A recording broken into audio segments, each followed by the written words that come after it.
Welcome to the Irish Farmers Journal Weekly Podcast. I'm Hussey, online journalist at the Farmers Journal, and I'm here with Paddy Kelly of Teagasc and Sarah and Kieran Tully, who are dairy farmers in New Zealand. So we're just going to talk about a few of the issues with sharemilking and how it can be applied to Ireland. So Paddy, you're going to kick off with a question. Yeah, so we had a great discussion this evening, Kieran and Sarah, in conjunction with the Macra Na Mobility Service.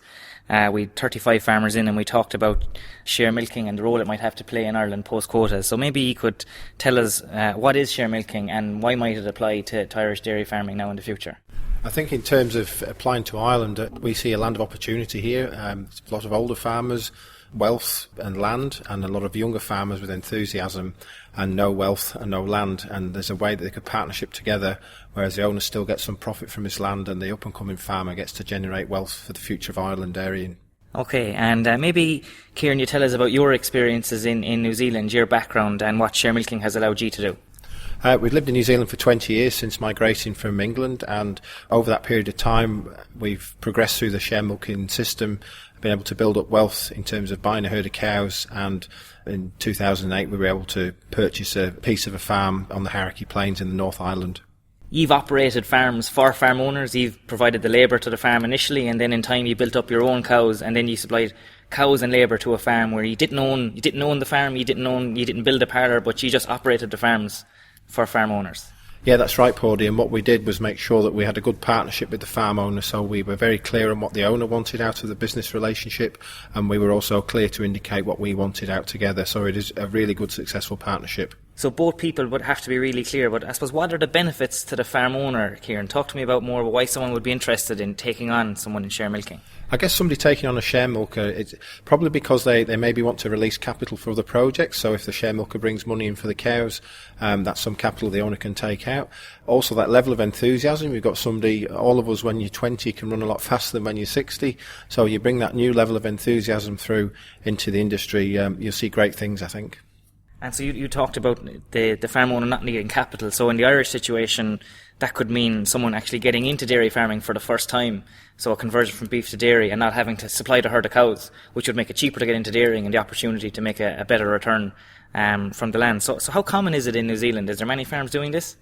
In terms of sharemilking, there's probably still about 4,000 farms operate under some kind of sharemilking arrangement. That's out of about 11,000 farms. So, 40% of New Zealand's milk's created by sharemilkers, and that's nearly a third of the country's wealth comes from milking cows. Wow, yeah, Aisling. Sarah, you mentioned the why you want to go into farming and, life goals. Can you speak a little bit about that? I guess it's about knowing and having clarity about what you want to achieve in your 1 year, 3 year, 5 year, 10 year goals, and taking the steps to achieve those goals. But the most important thing is why you want to do it, because if you're clear in your head in terms of why you want to achieve something, then the how to can be found out or can be learned and can fall into place for you. And you spoke a little about having to adjust your own goals as well as children come along and so on. What was that like for you? You absolutely have to be flexible because, yes, you'll get there, but it needn't necessarily be a direct route from A to B. And in terms of children coming along, you just never know what's around the next corner. But it's about working as a team, supporting each other. And sometimes, Kieran was ahead of me in terms of knowing where he wanted to go, and then it's been me having the direction, and it's working together. Make your children part of your goals, especially as they get older, so that you've then got buy-in from them in terms of, because in New Zealand we do block calving, and so that means for 3 months of the year that they don't see a lot of mum and dad. It's pretty busy and they really have to muck in, but if they know why, then it's a lot easier to coerce them. And it's probably important to acknowledge, Aisling, that the majority of people sharemilking in New Zealand is couples. It's not just a farmer on their own, it's actually a couple that decide they want to farm together. And it's probably because they have actually the opportunity to work together. So in Ireland, because the scale of farms is on average maybe a one-man unit, you've had individual farmers working and maybe the partner works off farm, where what's unique about New Zealand, and it's a big strength of it, is where you have the scale that's big enough to allow two people work together, and you've a relationship that's strong enough. That's part of why, sharemilking farms are the most profitable in New Zealand. They're the most productive because they've got really good people and a really good team behind them. So I suppose if there was young people in Ireland thinking about sharemilking in the future, what would your advice be to them in terms of being successful? I think probably do some research, and there'll be some aspects of New Zealand sharemilking you can bring to Ireland that will work really well. There will others that will have to be tailor-made to Irish situations.